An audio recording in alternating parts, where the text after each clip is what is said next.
Hello everyone, so I want to dedicate this video to solving the midterm practice exam. So this is a video to help you prepare for the midterm exam that's coming up. So the midterm exam should cover topics related to finding the limit of a function using limit laws and all the topics related to limit, identify and classify the point at which the function is continuous, identify and classify the point at which the function is not differentiable, topic related to derivatives such as why a derivative function uses basic differentiation rules, using product rule, quotient rules, chain rule, some other technique in finding derivative of functions such as implicit differentiations and logarithmic differentiations. And also applications of derivatives such as finding the interval on which the function increasing and decreasing using derivative, as well as finding the maximum values and minimum values of a function using the first derivative test. So that's the gist of the topic of the midterm exam. So for this practice exam, I would like to give you the idea of what type of questions I'm going to ask you in the format of the midterm exam.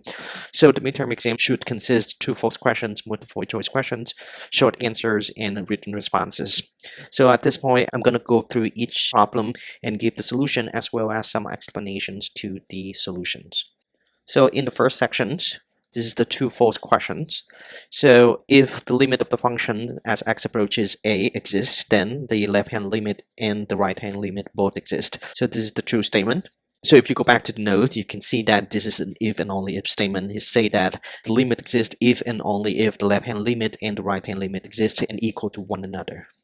So the first question is true. Now for the second question, if the limit of the functions, so I'm going to fix that here. If the limit of f of x as x approaches a does not exist, then the left-hand limit and the right-hand limit do not exist.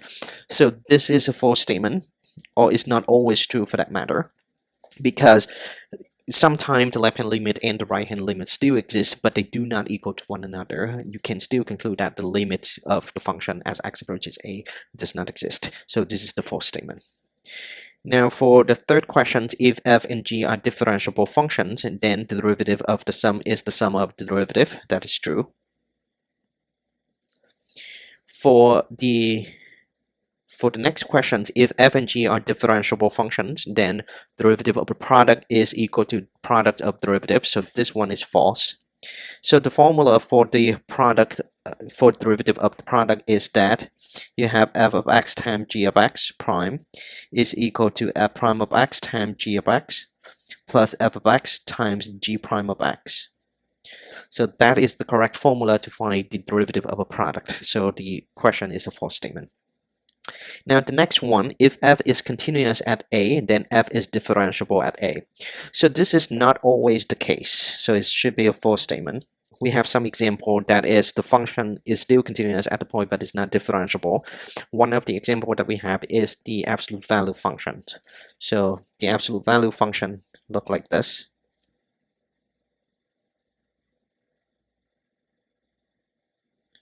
So the function is continuous at x equal to 0 but is not differentiable at x equal to 0 because there's a kin at that point. So this is the false statement. However, there is a theorem that say that if f is differentiable, then f is continuous. So differentiability implies continuity, which is a very important concept in calculus. So differentiability implies continuity, but it's not the other way around. So be careful with that. Now for the next question, if a function is not differentiable at x equal to c, then it cannot be continuous as x equal to c. So that this question is asked in a way that kind of negate what we have up here. So this is still a false statement, because if a function is not differentiable at a point, there are some function that is still continuous at the point x equal to c, even though the function is not differentiable at that point. We can go back to this example of an absolute value function or absolute value of x functions. So the function is not differentiable at x equal to 0, but it is continuous at x equal to 0. So this statement is a false statement. So the next statement is that if f prime of c does not exist, then f always have a local maximum or local minimum at c. So it does not really tell you specifically when we talk about the first derivative test here. It's just that when f prime of c does not exist, it just tells you that x equal to c is a critical number, and you may want to look into analyzing x equal to c so that to see if there is a maximum or a minimum at all. So this is false. So this is not always the case. Now for the next statement, if f is differentiable and has a local maximum or minimum at x equal to c, then f prime of c is equal to 0. That is true. If the function has a local maximum or a local minimum at x equal to c, then at x equal to c there is a horizontal tangent line, and the slope of the horizontal tangent line is equal to 0. Therefore, f prime of c is equal to 0. So this is the true statement. So can you fix this one for me, please? So this one is just the first derivative. So if f prime of x changes from positive to negative at x equal to c, then f has a local maximum at c.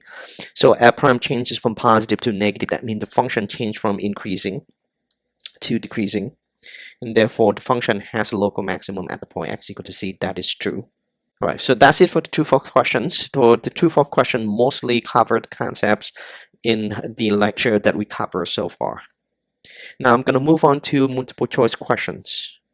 Now for the first question, I want to find the limit of the function x squared minus 4 divided by x minus 2 as x approaches 2. If you use direct substitutions, and you always encourage to use direct substitution when you find the limit of the functions. But in this case, when you use direct substitutions, you're going to get 0 over 0, which is an indeterminate form. So to avoid this indeterminate form, what you can do is you can factor, if you notice the numerator, which is x squared minus 4, you can actually factor the numerator, and you're going to get that limit as x approaches 2 of x minus 2 times x plus 2 all together divided by x minus 2. And you can eliminate x minus 2, and you're left with the limit of the function x plus 2 as x approaches 2. And now at this point, you can use direct substitutions again, and you get 2 plus 2 to be equal to 4. So here is the solution. In the second question, you want to find the limit of an absolute value of x minus 3 over x minus 3 as x approaches 3 from the left. So you need to understand that this is a piecewise defined function. So that is absolute value of x minus 3 is equal to positive x minus 3 if x minus 3 is greater than or equal to 0, or x is greater than or equal to 3. And is equal to negative of x minus 3 if x minus 3 less than 0, or x is less than 3. However, when you incorporate the denominator of x minus 3 into this function, into this piecewise defined functions, you're going to get something like this. That is absolute value of x minus 3 over x minus 3 is equal to x minus 3 over x minus 3 if x minus 3 greater than 0 or x is greater than 3. So what I did here is that I avoid the equal sign here because you don't want 0 in the denominator.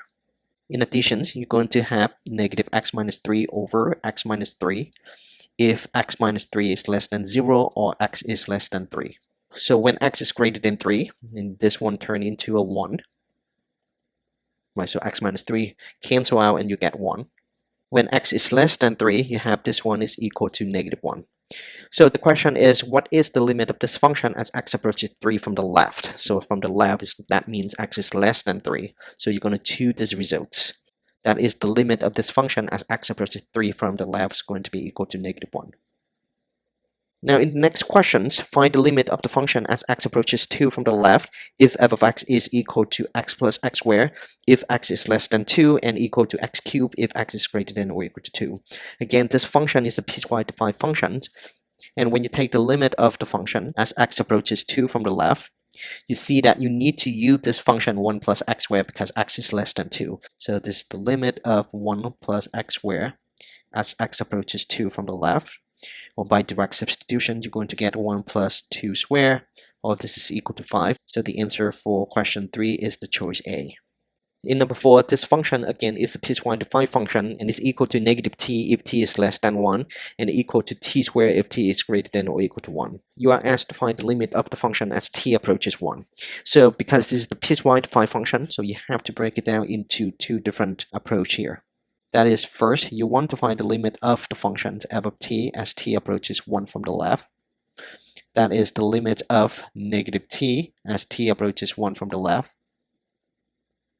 So by direct substitution, you get negative 1. And you're going to find the limit of the function as t approaches 1 from the right. That is equal to the limit of t squared as t approaches 1 from the right. And by direct substitution, you get 1 square, or this is equal to 1. So the left-hand limit does not equal to the right-hand limit. Therefore, you conclude that the limit does not exist. Now for number 5, you want to find the limit of the function as x approaches infinity. So this is the topic in the lecture of limit at infinity. So we talk about this in the lecture of limit at infinity. You compare the degree of polynomial on numerator and the degree of polynomial in the denominator. So the degree on the numerator is greater than the degree in the denominator. So therefore, this has something to do with horizontal asymptote. But in this case, because of the setup, there is no horizontal asymptote. So I could say that the limit does not exist. Now for number 6, how many critical numbers does the function f of x equal to x minus 2 times x plus 3 squared have? So to find the critical numbers of the function, what you do is you take the first derivative of the function and set that equal to 0 and solve for x to see how many critical numbers you have. So for f prime of x, so this is a product, so therefore I'm going to apply product rule. So derivative of the first function multiply with the second, plus the first function multiply with the derivative of the second function. So the derivative of the first function is just 1, multiply with the second, plus the first function multiply with the derivative of the second function, and you have this is 2 times x plus 3. And you simplify these functions, and you get x plus 3 as the common factor, and you're left with x plus 3 plus 2 times x minus 2. And here you get x plus 3 times x plus 3 plus 2x minus 4. And you simplify the expressions in the second parentheses, you get x plus 3 times 3x minus 1.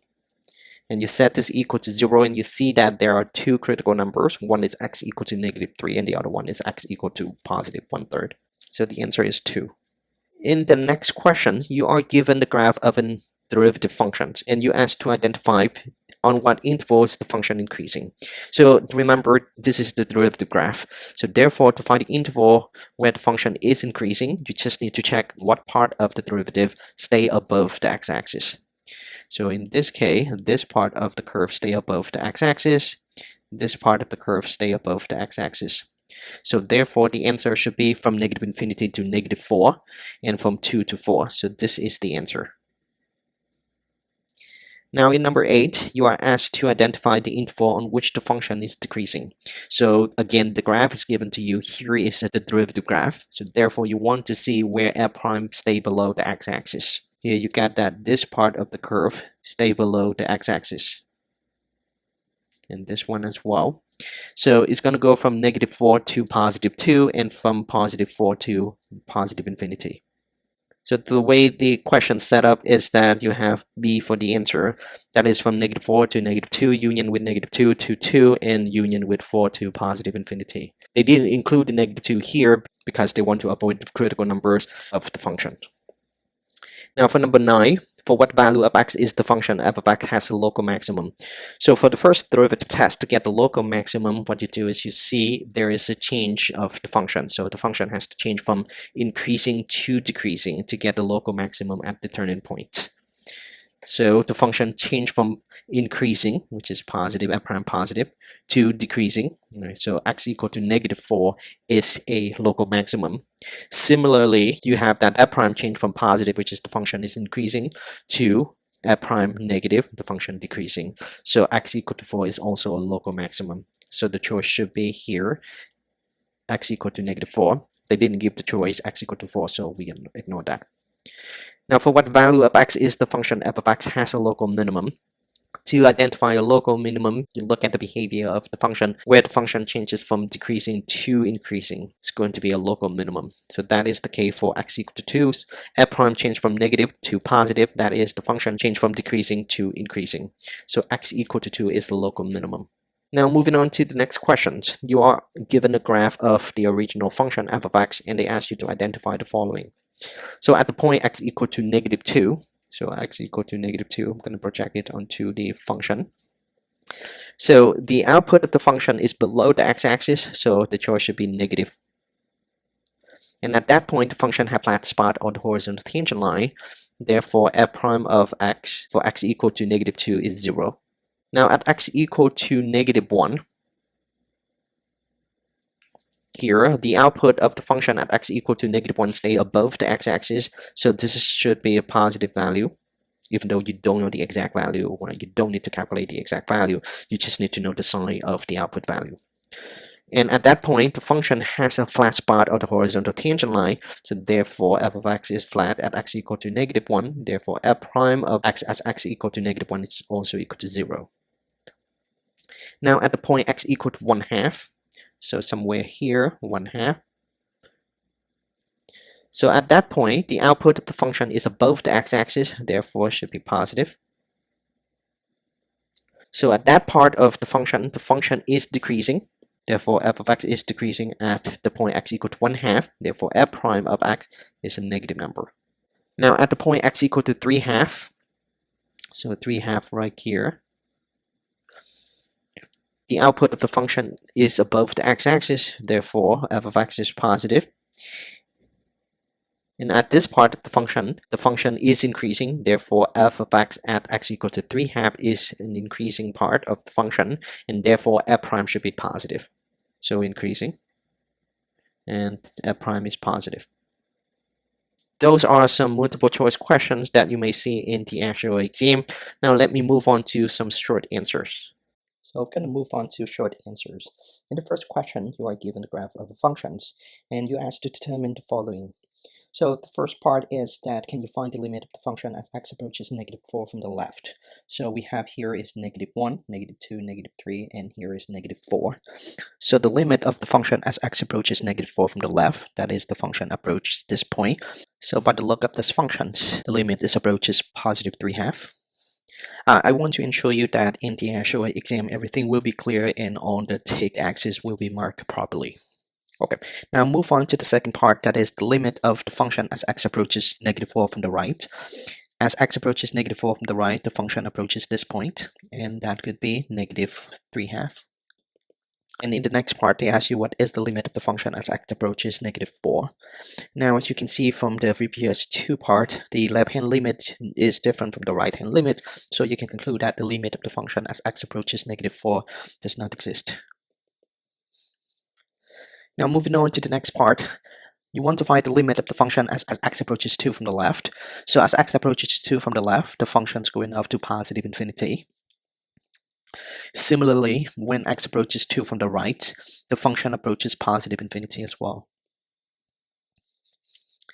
Now, if you have either of this answer, you can automatically conclude that x equal to 2 is a vertical asymptote of the function. So x equal to 2 is a vertical asymptote.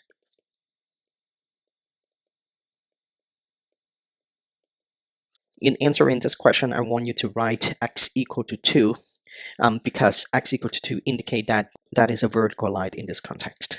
Okay, so be careful with that and do not just write a number, right? Because when you write 2, it can mean anything. Right? But if you write x equal to 2 in this context, that could mean that you are providing a vertical line. Right, moving on to part B, I want to identify and classify the discontinuities. There are 3 different discontinuities that you may want to know.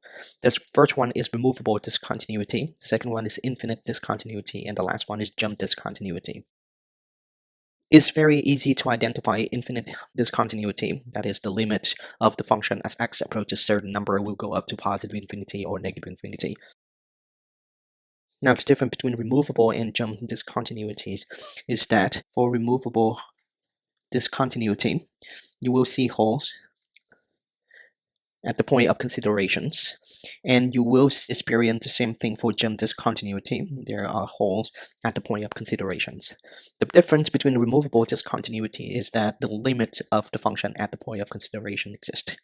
So limit exists. However, for jump discontinuity, the limit at the point of considerations does not exist. So limit does not exist. Okay, so with this in mind, so let's go back and take a look at the functions. So for this function, you have 2 discontinuity. So that is the function is discontinuous as x equal to -4 and discontinuous at x equal to 2. Okay, and for at x equal to -4, this is called the jump discontinuity because you see holes at the point of considerations, and the limit of the function does not exist as we found out in part A. And at x equal to 2, this is a infinite discontinuity. So you conclude that the function is not continuous at x equal to -4 and at x equal to 2, at x equal to -4, you have this to be jump discontinuity.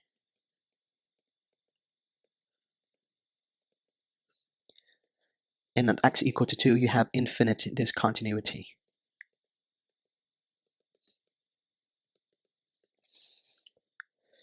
Now moving on to part C, you are asked to determine and classify whether the function is not differentiable. So there are three situations where the function is not differentiable. The first one is if there is a kin or corner or cuffs at the point of considerations, or if there is discontinuity, or if there is a vertical or tangent line at the point of considerations.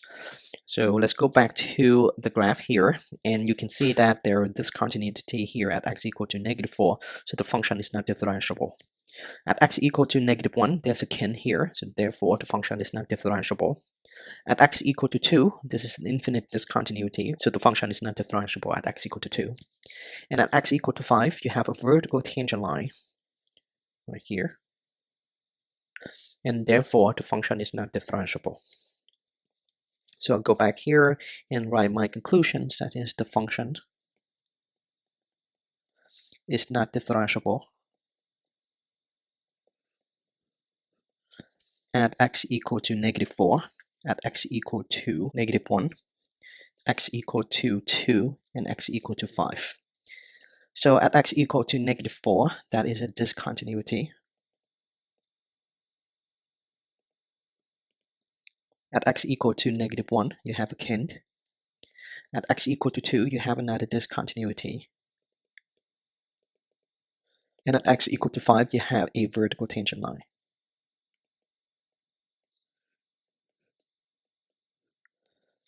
So that's it for the short answer part. Now we're going to move on to the written responses.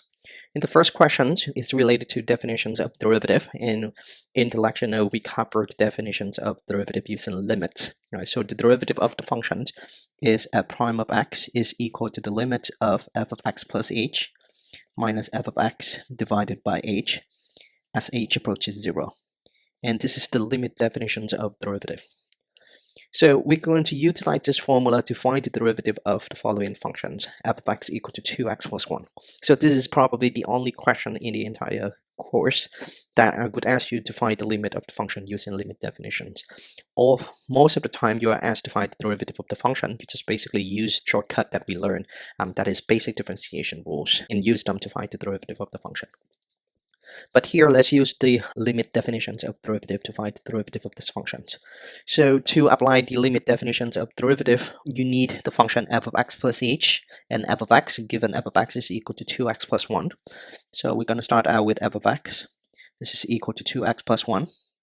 And then for f of x plus h, what you do is anytime you see x, you're going to take out the x and replace by x plus h. So here, x plus h equal to 2 times x plus h, and then plus 1. Okay. And then you substitute this information into our formula, and we're going to get that f prime of x equal to the limit as h approaches 0 of 2 times x plus h plus 1 minus 2x plus 1 altogether divided by h. And if you use direct substitution at this point, you will run into the problem that is 0 over 0, which is an indeterminate form. So what you do is you have to simplify the functions a little bit, right? And more specifically, you simplify the numerator of the functions. So I'm going to distribute 2 into the parenthesis and distribute the negative side into the parenthesis. Here's what I'm going to get: limit as h approaches 0 of 2x plus 2h plus 1 minus 2x minus 1 altogether divided by h. And on numerator, you can see that you can cancel out 2x and negative 2x, positive 1 and negative 1, and you left with just 2h on the numerator. So you get a limit as h approaches 0 of 2h divided by h. And again, you can cancel out the h here, and you left with just limit of the function 2 at h approaches 0. And limit of constant is a constant itself, so therefore the derivative of the function 2x plus 1 is equal to 2. So that's how you find the derivative of the function using limit definitions of derivative. Again, this is probably the only time I ask you to find the derivative of the function using limit definitions. Most of the time, when you see questions related to finding the derivative of the function, then just use the shortcut and all the basic rules that you learn in class to find the derivative. Okay, so now I'm going to move on to the next part, that is show that the limit of x to the fourth times cosine of 1 over x where as x approaches 0 equal to 0. So this type of question is related to squeeze theorem. When you see sine cosine function in your limit and is related to Squeeze theorem, it's probably good to consider the sine and cosine function because sine cosine function bounded by the value of the amplitude. So that is, we're going to consider cosine of 1 over x where we know that cosine of 1 over x where is bounded between -1 and 1. So why that is the case? Because the amplitude, which is the coefficient in front of cosine or sine function for that matter, is equal to 1. So that's why cosine is bounded between -1 and 1. Now, if you have a different constant, let's say 2, then 2 times cosine of 1 over x where is bounded by -2 and 2. If you have, let's say, +3 or +4 for that matter, then 3 times cosine of 1 over x where is bounded between -3 and 3, or 4 times cosine of 1 over x where is bounded between -4 and 4, so on and so forth. So in this case, cosine of 1 over x where is bounded between -1 and 1. Now what you do is you try to mimic the functions that you have here in the limit. That is x to the fourth times cosine of 1 over x squared. So what I do is I'm going to multiply x to the fourth for every term in the inequality. So I have negative x to the fourth less than or equal x to the fourth times cosine of 1 over x squared less than or equal to x to the fourth. Because you multiply by a non-negative number, the directions of inequality remain the same. All right. Now the next step is to take the limit for every term in the inequality. So you have limit of negative x to the fourth, x approaches 0, less than or equal to limit of x to the fourth times cosine of 1 over x squared as x approaches 0, less than or equal to the limit of x to the fourth as x approaches 0. So you have the limit on the left and this limit on the right. And when you use direct substitution, you can see that the limit on the left is equal to 0. You have the limit in the middle, which is what we're looking for. And the limit on the right is also equal to 0 by direct substitutions. Now you have the limit of what we are looking for in the middle of just 2, 0. Therefore, by the Squeeze theorem,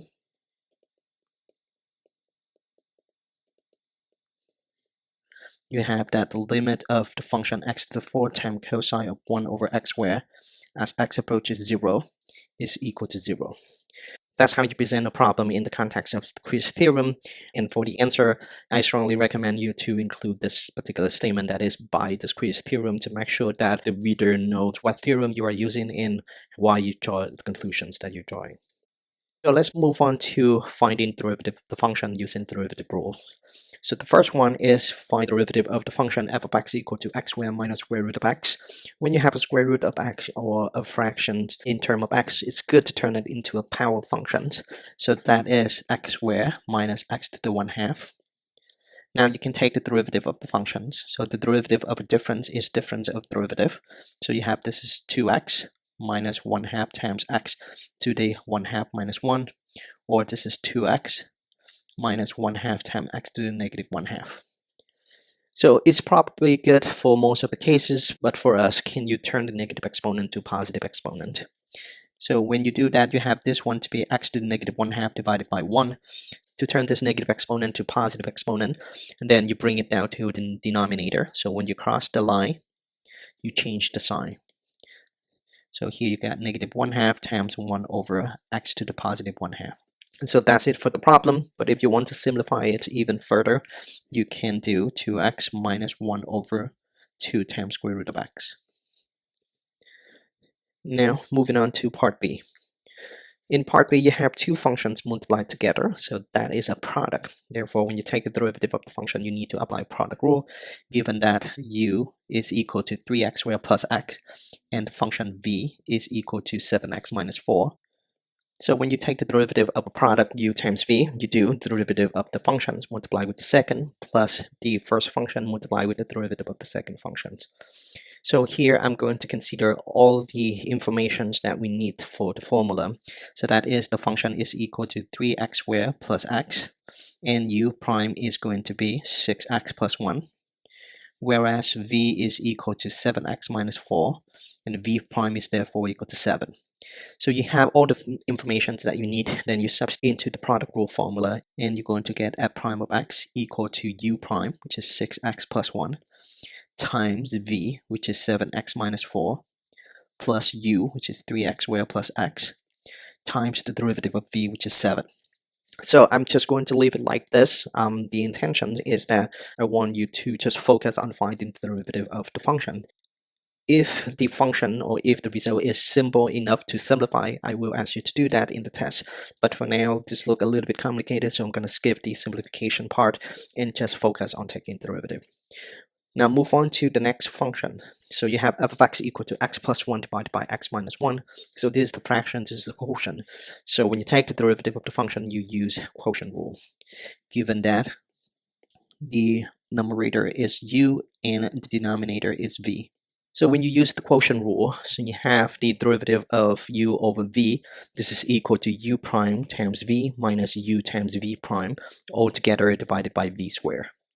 Given that u is equal to x plus 1, and therefore u prime is equal to 1, and v is equal to x minus 1, therefore v prime is also equal to 1. Now you have all the information that you need for the calculation. Substitute these information to our formula right here, and you're going to get f prime of x equal to u prime is 1 times x minus 1 minus u, which is x plus 1, times v prime, which is 1 again, all together divided by x minus 1 squared. So you can see on the numerator it's simple enough for us to just make the simplification. So this is what I do. X minus 1 minus x plus 1, that is minus x minus 1 over x minus 1 squared. So x, positive x, and negative x cancel out, and you're left with just negative 2 on the numerator divided by x minus 1 squared. Now moving on to the next problem, you want to find the derivative of the function e to the x squared plus 2x. So for this problem, as you can see, this is the exponential function, and to see that we need to apply chain rule for this problem, it's good to rewrite exponential function as exp, which usually you see on the calculator, that exp represent exponential functions. So instead of e raised to x squared plus 2x, I can present this as exp of x squared plus 2x. So I do this because it's clearly indicate that exp, which is exponential function, is the outside part, and x squared plus 2x is the inside functions. So when you apply chain rule, you have the derivative of the outside function multiplied with the derivative of the inside functions. So in this case, f prime of x is equal to e to the x squared plus 2x, because when you take the derivative of exponential function, everything remains the same. And then you multiply with the derivative of the inside function, and you get, so the derivative of the inside function here, x squared plus 2x, will give you 2x plus 2. And that's it for the derivative. If you want to simplify it further, you can. You have 2 is the common factor, and you can pull that one out. And you got 2 times e to the x squared plus 2x times x plus 1. Now I'm going to move on to problem E. So in this problem, you have ln of sine of x plus 5x cubed. This one, again, you need to apply chain rule. For the outside function is the natural log function, and the inside function is sine of x plus 5x cubed. So g prime of x is going to be 1 over sine x plus 5x cubed. So this part is aligned with the derivative of natural log function, which is 1 over the inside part. Then you multiply with the derivative of the inside function. And you get that derivative of sine x plus 5x cubed will give you cosine of x plus 15x squared. And that is the answer for the problem. You can rewrite this to make it look a little bit better. That is cosine of x plus 15x squared, altogether divided by sine of x plus 5x cubed. Now for part F, you have the function of the form. cosine square of theta. So this is again a chain rule problem. For the outside function is the square function and the inside function is cosine of theta. So you have a prime of theta is equal to 2 times cosine of theta, and then you multiply with the derivative of the inside function. And the derivative of cosine of theta is negative sine of theta. So you do 2 times cosine of theta times negative sine of theta. And you can rewrite this answer as negative 2 times cosine of theta times sine of theta. So let's move on to the next questions. In this question, you want to find the derivative of the function of the form x to the power x plus 2 using logarithmic differentiations. The reason for logarithmic differentiation is that this function is neither a power function nor an exponential function. So for a power function, you have the form of x to the power n, for n is a constant. In this case, the power is x plus 2, which is not a constant. So this function is not an exponential function either, because an exponential function is of the form a to the power x, for a is a constant. In this case, the base of the function is x, which is a variable. Therefore, you can conclude that this function is neither a power function nor an exponential function. Therefore, you have to use logarithmic differentiations to differentiate the function. So now consider y equal to x to the power x plus 2. The procedure is that first you're going to take ln on both sides of the equation, that is ln of y equal to ln of x raised to the power x plus 2. And then on the right hand side, you can do x plus 2 times ln of x. This is the power properties of logarithm. Then from here, you're going to take the derivative of both sides of the equation with respect to x, that is d dx of ln of y equal to d dx of x plus 2 times ln of x. Now on the left hand side, it's almost always going to be 1 over y times dy dx. So 1 over y is coming from taking the derivative of the outside part, which is ln functions, and multiply with the derivative of the inside function. In this case, the inside function is y, but y is a function in terms of x, so that's why you still keep dy dx. And on the right hand side, you take the derivative of a product, given that u is equal to x plus 2 and v is equal to ln of x. So you do the derivative of the first function multiply with the second, plus the first function multiply with the derivative of the second function.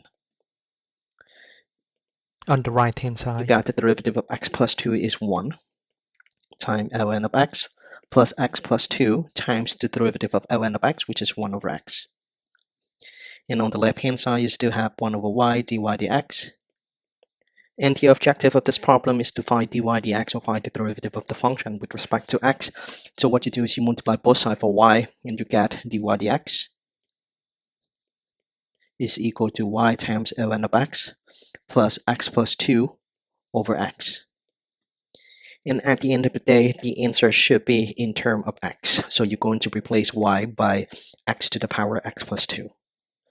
So you get dy dx equal to x to the power x plus 2 times ln of x plus x plus 2 divided by x. So that is logarithmic differentiations. Now we're going to move on to problem H. You want to find the derivative of the function using implicit differentiations. So in this case, you have y is a function written implicitly in terms of x. So we're going to start with the equations of the form x times e to the y equal to x minus y. And you're going to take the derivative on both sides of the equation with respect to x. That is d dx of x times e to the y equal to d dx of x minus y. So the derivative of a product is derivative of the first function multiplied with the second, plus the first function multiplied with the derivative of the second function. So you have d dx of x times the second function plus the first function times the derivative of the second function. And that is equal to the derivative of x is equal to 1, and the derivative of negative y is negative dy dx. Again, because y is written implicitly in terms of x, therefore you still have dy dx in the calculations.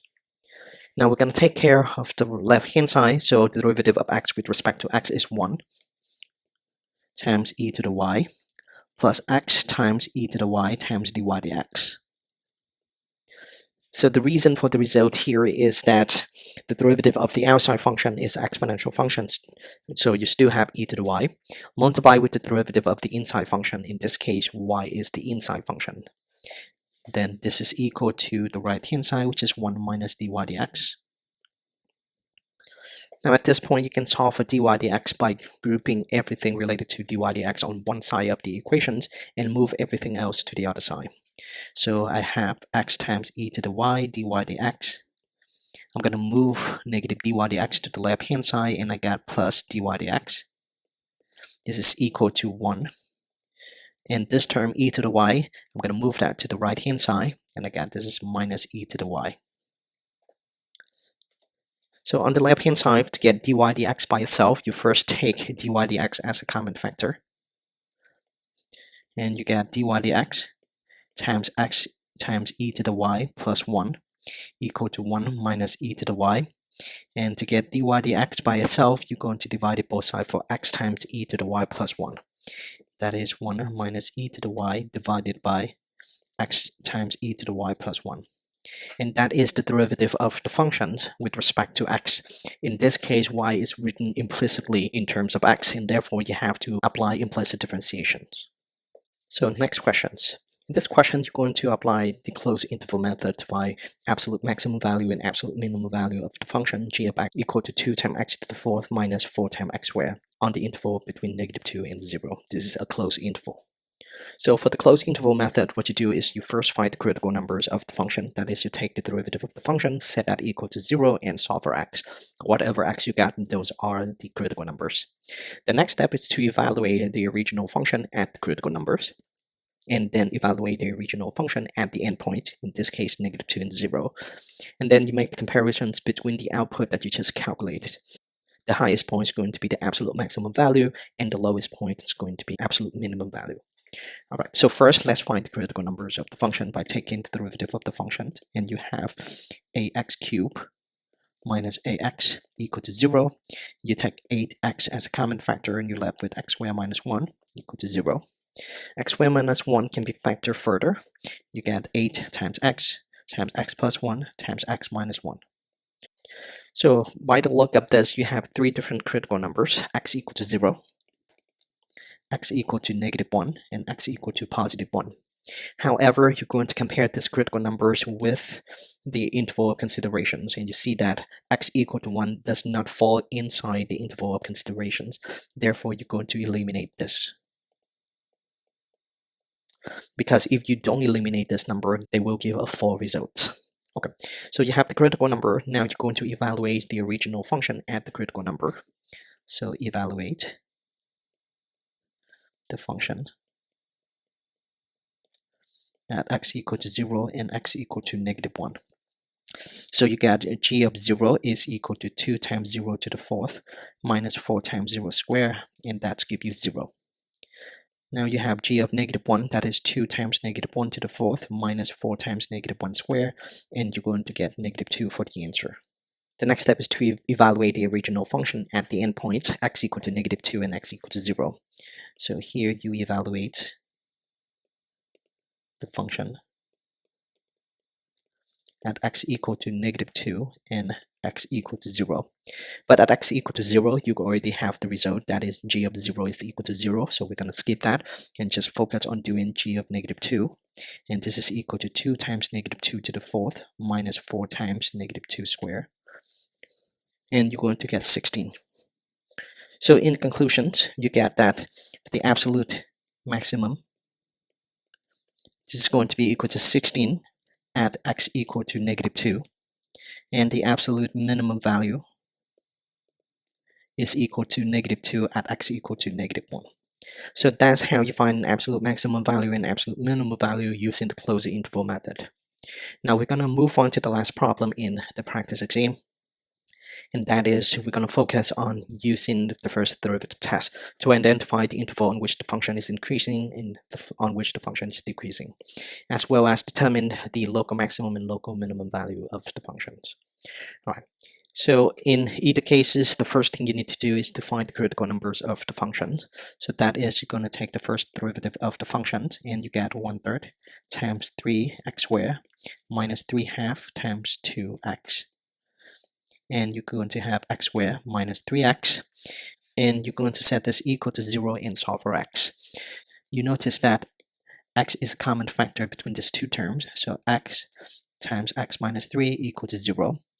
And you have that critical numbers are x equal to 0 and x equal to 3. Now in part B, you could ask to determine the intervals on which the function is increasing or decreasing. So what you do is you want to set up the real lines where you have the critical numbers of 0 and 3 on the real line. So let me set this up here. This is 0, this is 3, this part is x. One up here is f prime of x, and at x equal to 0 and x equal to 3, f prime is equal to 0. Again, the reason for that is, so this is f prime function. So I'm going to put it here, f prime of x is equal to x times x minus 3. At x equal to 0, right, you put 0 here, 0 multiplied with this term is going to be 0. And at x equal to 3, so 3 minus 3 is 0, so f prime of 3 is also equal to 0, therefore the 0 is here. Here you have two numbers 0 and 3 on the real line that are going to divide the real line into three different intervals. The first one is between negative infinity to 0, the second one is between 0 to 3, and the last one is from 3 to positive infinity. And to identify the interval in which the function is increasing, decreasing, you need to check the sign of the derivative on these three intervals. So for the first interval, so in the interval from negative infinity to 0, we choose x equal to -1. Again, you can choose any numbers in this interval. The easier for your calculations, the better. Okay, and then you're going to substitute this value into the derivative function. And you have f prime of -1 is going to be -1 times -1 minus 3. Again, you don't need to calculate the exact value for this step. You just need to care about the sign of the derivative. So in this case, you have negative times negative has become positive. So on the first interval, you have the derivative is positive. Now on the second interval, so in 0 and 3, we choose x equal to 1. And therefore, f prime of 1 is equal to 1 times 1 minus 3. So this is less than 0. So f prime of x is negative in the interval from 0 to 3. Now, in the interval from 3 to positive infinity, we choose x equal to 4. So you have f prime of 4 is equal to 4 times 4 minus 3. And this is the positive value. And therefore, in the last interval, the derivative is a positive number. So with this in mind, you're going to turn to f of x. So for f of x, in this interval, the function is increasing. So I'm going to use this arrow. In the interval from 0 to 3, the function is decreasing. And in the interval from 3 to positive infinity, the function is increasing again. So therefore, you can conclude that the function is increasing in the interval from negative infinity to 0 and from 3 to positive infinity. And the function is decreasing in the interval from 0 to 3. So by doing this setup, by doing this diagram, it also showed you how to identify the local maximum and local minimum. So here the function changes from increasing to decreasing, and at this point x equal to 0 is a turning point. You have a local maximum. And then the function changing from decreasing to increasing, and at this point x equal to 3, that is a local minimum. So you can see that the local maximum occurs at x equal to 0, and local minimum occurs at x equal to 3. Now to find the local maximum and local minimum values, what you do is going to substitute x equal to 0 and x equal to 3 into the original functions. So the local max value is equal to f of 0, and local minimum value is equal to f of 3. So for f of 0, you have 1/3 times 0 cubed minus 3/2 times 0 squared equal to 0. And for the local minimum values, you have f of 3, that is 1/3 times 3 cubed minus 3/2 times 3 squared is equal to 6. So the local max is the point 0, 0, and the local min is the point 3, 6. So that's it for the practice exam. So please let me know if you have any questions. Thank you.